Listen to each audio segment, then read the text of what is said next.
Welcome to Human Solutions, simplifying HR for people who love HR. From AIM HR Solutions on True Story FM, I'm Pete Wright.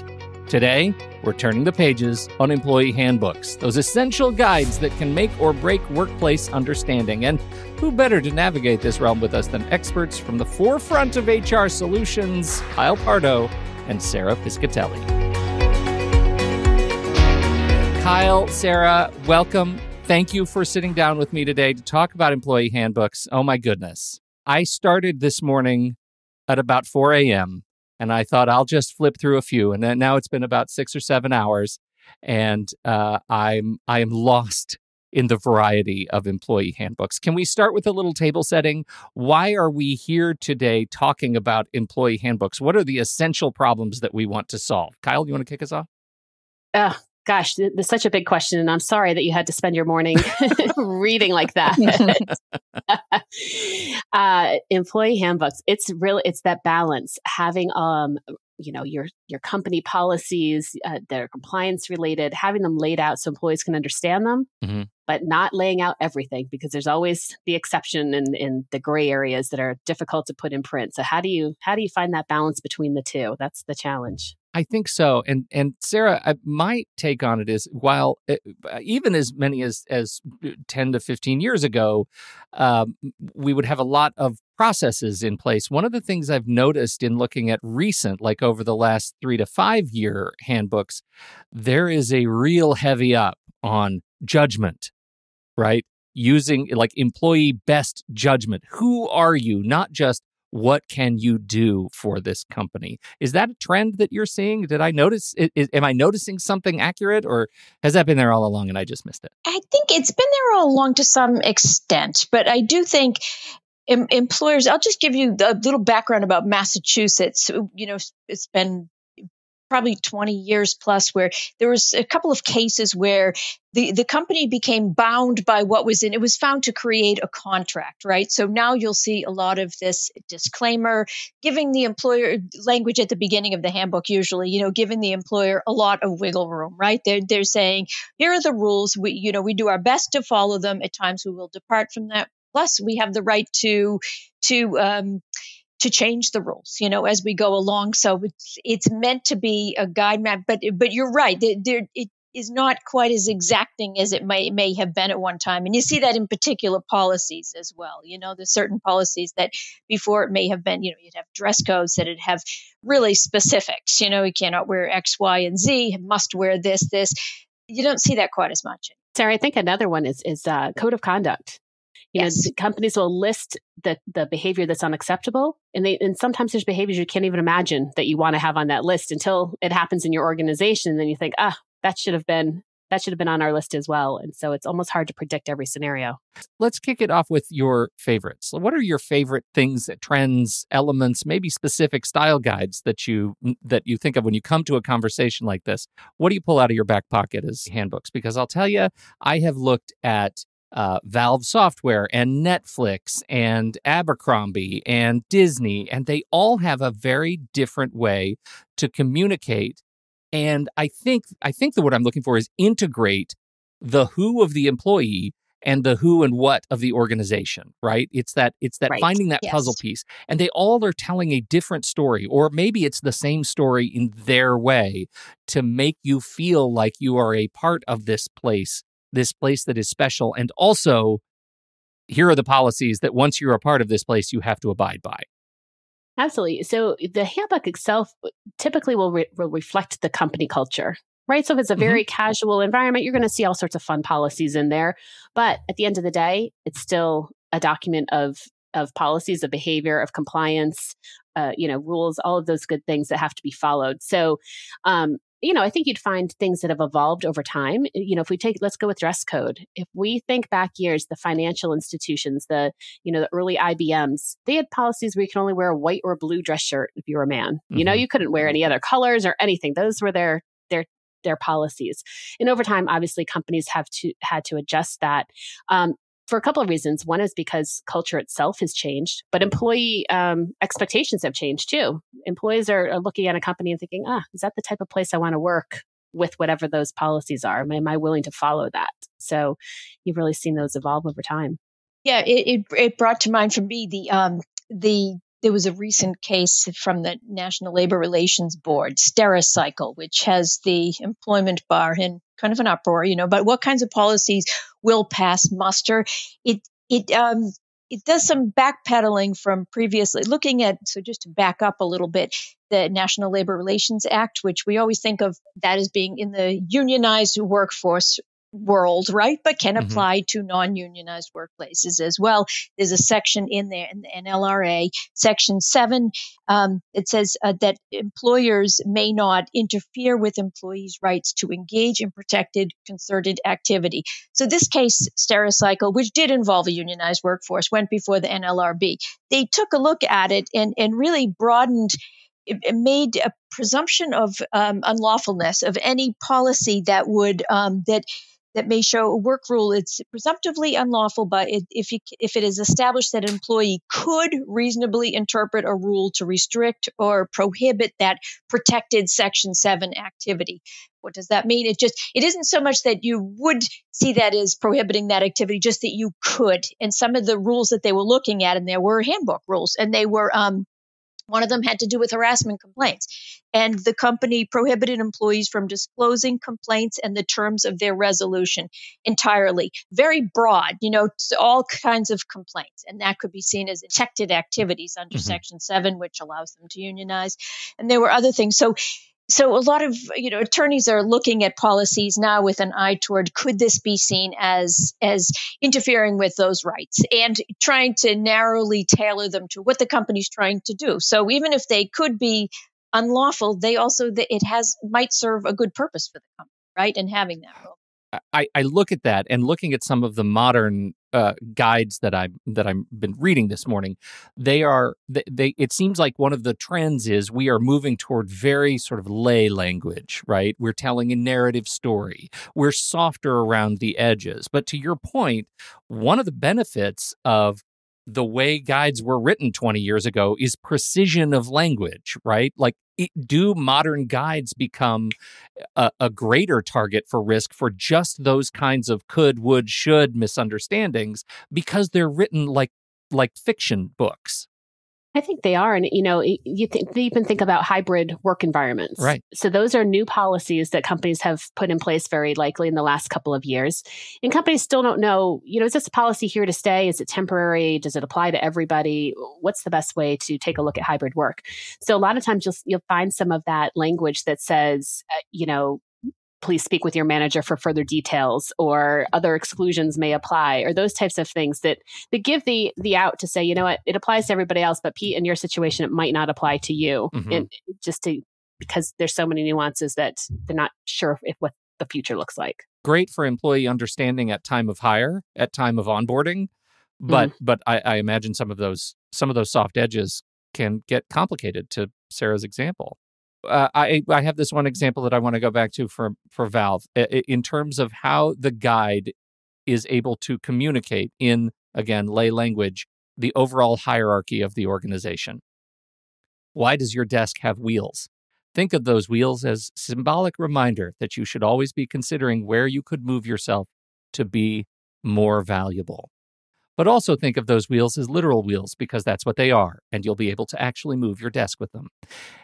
That begins a policy on communicating the flatness of the organization and goes on for 4 or 5 pages in the guide, talking about how employees choose their own work.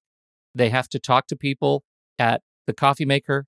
There's literally a diagram of 2 employees talking to one another, standing at the urinal in the bathroom, to determine what projects are going on in the organization and what they should decide to work on next.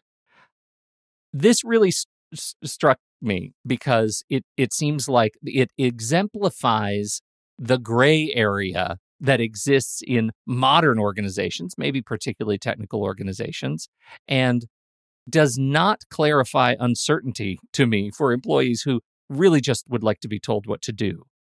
How do you talk to organizations who are struggling to communicate these sorts of concepts to new employees in a way that provides clarity and, I guess, a sense of safety that I'm in the right place, that I'm smart and I'm good at the job I just need somebody to tell me what to do?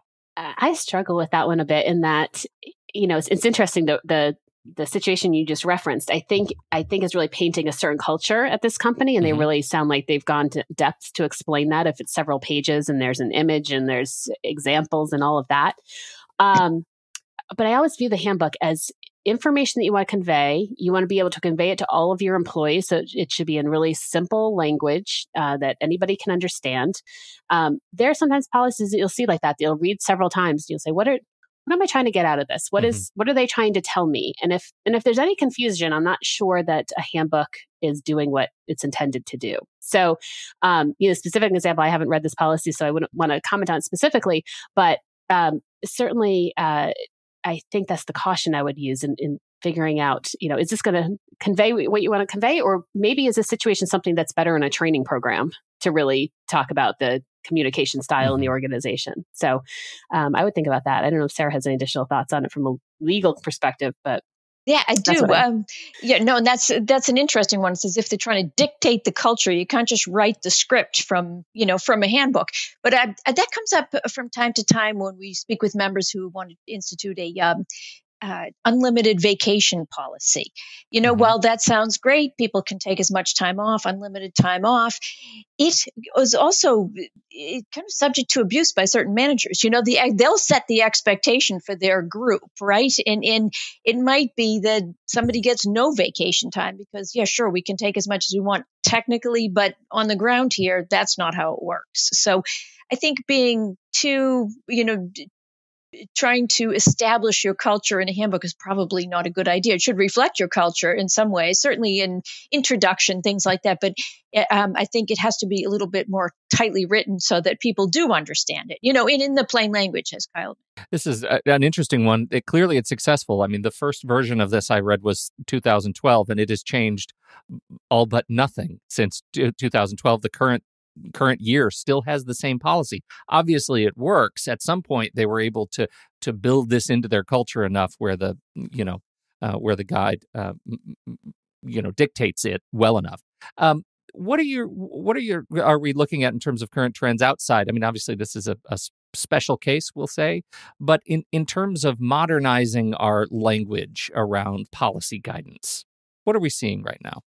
Few things. One thing we have done is on our model handbook, because AIM has a model handbook available on its website, have taken out any gender-specific language. So that's, we had a lot of he, she, and it can be sort of awkward working into everything is the employee or using the plural there, for certain things. So that's definitely a trend that we wanted to be sure we were on top of and that our model handbook looks like that. And as Kyle mentioned, hybrid workplace, you do see a lot more remote work policies, or even if they had one existing pre-pandemic, right, that's probably been updated because they probably, many companies have more fully remote people. So those are trends. Again, that Stericycle decision is going to affect I think a lot of employers were really reviewing the handbook to make sure everything was narrowly tailored, be more specific if these particularly conduct policies seem to limit people's rights under the NLRA. So those are the trends that I am seeing. Anything else, Kyle? I just say the other general trend is that handbooks likely are online now. So there's likely a digital version for your company. So that provides the company just with a lot more flexibility. In years past, they might have written it and printed it out and handed everybody a nice bound copy of it at some point. And a couple of years later, you might have received an update. And so obviously now having it on your company intranet or, payroll system or wherever it might be, it gives the company a lot more flexibility to update that handbook over time rather than just once a year, every couple of years. Now might be a good time to talk about just general communication of updates to the handbook. One of the handbooks I was looking at this morning was Trello's. Trello is a software company, makes an app that does Kanban boards with cards. It's a productivity software. Their handbook is actually built in their own tool. So all of their policies are built as cards in different sections along this Kanban board. And I got to thinking it's really lovely. It demonstrates the facility of the tool itself. It demonstrates how all of the different features to new employees that you could possibly be using. But also, what if a policy changes, say, mid-year?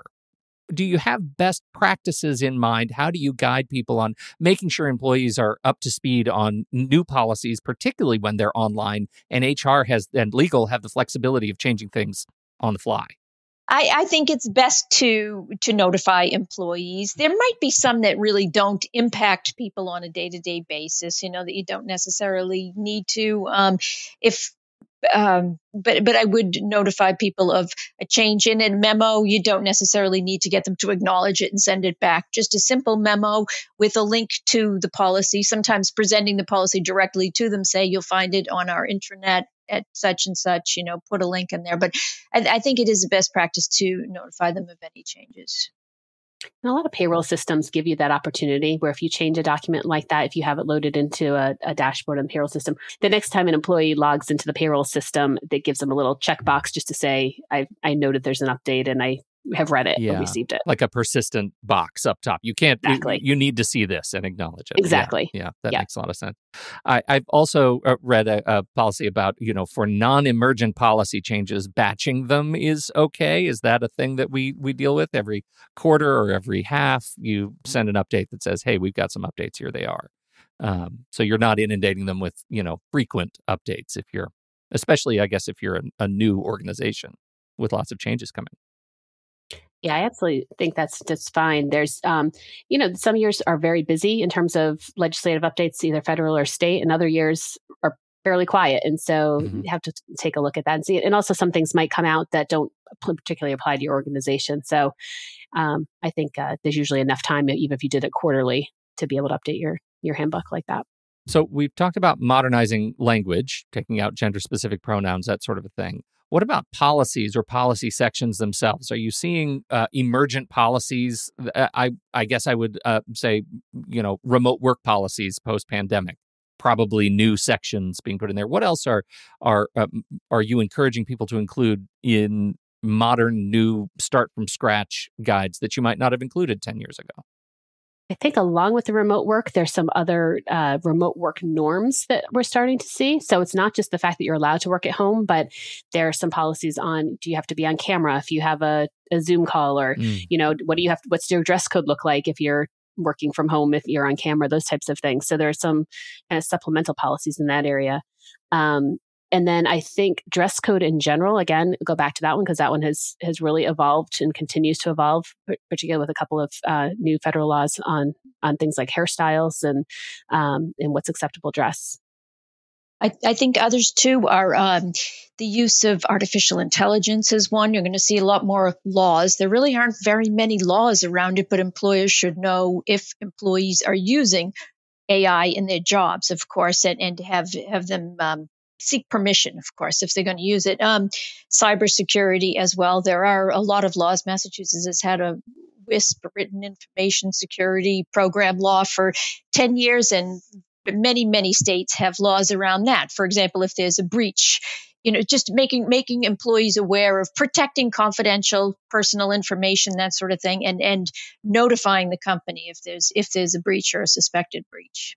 So those are areas I see more laws around it, and more companies looking to get ahead of it. And one other area is safety. During COVID, we saw the uptick in masking policies and vaccination and things like that. We do hear fewer questions. I think people have lightened up a little bit on that, but I think it should be something that people still keep an eye on, because if there's ever a resurgence or something like that, I think there were a lot of policies that came up kind of 2020, 2021. And I guess the flip side of that question is, what do you find are the most challenging policies to communicate right? What are the policies that organizations find the stickiest, that you get the calls on the hotline? Yeah, I think they're around leaves of absence, because right now there are many states with the paid leave that's layered in with the federal FMLA. How do these all work together, and understanding the particulars? In Massachusetts, we're just a couple of years into the paid family medical leave, so people are still adjusting to, still getting familiar with how to use it. So those all we get a lot of questions on those policies. What should they say? How specific they need to be. I think another area is social media. There have been trends over time. Can you prohibit an employee using social media, or can you prohibit what they say on social media about the company, or when they use it, or use of their telephones in general? So, I think companies continue to look at that as technology evolves and employees have access to that type of information. Specific to promoting on social media, what is your position, or I should say, what is AIM's position on guidance around publicizing employee handbooks outside of the company? I mean, I obviously spent a whole bunch of time this morning reading very, very public employee handbooks, but some companies are quite private about those things. Is there any guidance there? I really haven't given it much thought. I think if I would recommend that. I don't know that you have to be public with it. I suppose a prospective employee, an applicant, might take a look at it, but generally any applicant that comes to the door is presumed not to be familiar with the policies that are in the handbook, right? I mean, they usually don't have access to them. So no, it might be bigger companies that feel comfortable putting it out there and want people to know more about how things work. I know there's some companies that are hesitant, particularly if they have different policies for their exempt and their non-exempt employees, for example. So there are companies that might have, if you're a non-exempt employee, you get 2 weeks of vacation. If you're an exempt employee, you get 4 weeks of vacation. And so those companies have said, you know what, maybe we want to have 2 separate handbooks. We don't want people internally comparing what one group has versus another group. And so we're going to only share it with the people, kind of on a need to know basis. So I'm sure there are many companies like that if they have different locations or, they want to kind of keep that closer to themselves. But if I think the other way around is if you're confident and you know why you made a decision and why you have that policy and that you're following a law, you're following your company culture for that, then I think it's okay to make it public or share it within other groups in your company. Well, I think it's a great point, and I think I look at Netflix, the Netflix guide presentation. It's a slide presentation, but it was leaked, I believe. Slide 2, they talk all about freedom and responsibility and all the things that they encourage in their employees. And slide 2 is freedom and responsibility applies to our salaried italics employees. And then in a very fine gray below it, light font, our hourly employees are important, but they have more structured jobs. And I get that. I get what the language is trying to communicate, but as a page 2 communicates something maybe different than intended by the people who put together the employee guide. And I believe that was later changed because it feels like a contradiction if you're an hourly employee and you are proud to work at Netflix. Should you still be proud to work at Netflix? Yeah, you feel like you're getting something different, right? You're treated a little bit differently. Yes. Right. Shouldn't company values apply to everyone involved in the organization? Yes. I think last question as we lead toward wrapping up. The pandemic has done one interesting thing to a lot of people who work for big companies, which is allow them to move to other places and be fully remote when there was no working at their main offices. Now we have return to work policies coming into play. How does relocation impact handbook policies or the language that you use to describe, the policies that apply to employees dependent on where they live? Sarah? Yeah, no, this is a great question. We've seen a lot of that from members who now have remote employees in other states. For example, I was working on one recently. They have a single employee in California. The member came to me with the understanding that, well, it's only one, so you need to have 5 employees to qualify for family leave in California. We're not subject to that. But the language in the law does say 5 employees anywhere in the United States. So therefore, they do have to comply with the family leave law in California. You really have to be very conscious of that. And our approach is to do one main handbook that can deal with culture, general company rules, with, of course, the caveat that it can vary by location, but then do a state addendum for each state in which you have even one employee. And just anything that's different. Yeah.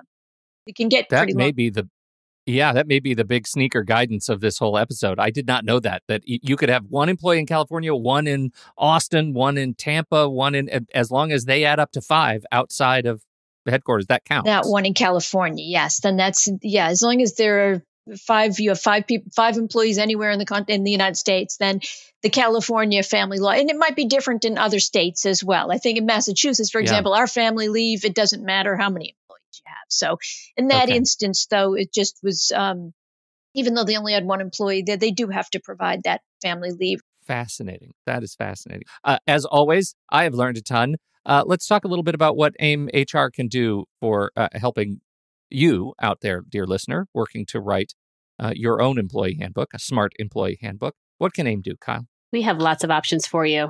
One of our options is a model handbook. So we have a model handbook with about 40 policies, everything from required policies to some optional policies. But we make it really simple. You can go through, kind of cut and paste, take out the ones that don't apply based on the size of your company and add in some specific ones, and you can get a handbook completed pretty quickly for your organization. So that's usually a good place to start if you don't have anything. Beyond that, if you do have a handbook, we have what's called a handbook subscription service. And it goes back to what you said, Pete. How do you keep your handbook up to date? So once you've had it, maybe you've had it reviewed, and we review handbooks as well. But once you have it reviewed, how do you keep it up to date so it doesn't quickly become outdated? And anytime there's a change in federal or state law, we'll send out sample policies to keep the handbook updated. You can do the same thing, cut and paste the sample. We'll tell you what section to put it into your handbook, and that way you can keep it compliant over time. So happy to do out-of-state handbooks as well for those multi-state companies that we talked about. So lots of different options. When should an organization have a handbook? Let's say you're a startup, you just got some venture money, there are just 2 or 3 of you working in a garage. Do you need a handbook yet? Sarah, you can probably answer this better, but once you have a couple of employees, there are policies that apply. I've done a few handbooks recently for companies with fewer than 10 employees, with the expectation that they're going to grow, but they want to be ahead of it, and have it already in place. Right. To the point of establishing culture. Yes. At a bare minimum, beyond what you can and cannot do while standing at a urinal. Yes. Sometimes. Absolutely. Thank you guys so much. Make sure to swipe up in the show notes. We've got links. And you know what? I might just put some direct links to some of the handbooks that I looked at this morning, only because they're interesting. Not because we recommend them, just because they're fascinating to look at as examples of how to communicate culture. It's worth broadening those horizons, but definitely check out AIM's employee handbook materials on the website. That will be first. Thank you both so much for hanging out and talking with me, teaching me today. As always, find all the links and notes at aimhrsolutions.com. You can listen to the show right there on the website, or subscribe in Apple Podcasts or Spotify or anywhere else fine podcasts are served. On behalf of Kyle Pardo and Sarah Piscatelli, I'm Pete Wright. We'll catch you next week right here on Human Solutions, simplifying HR for people who love HR.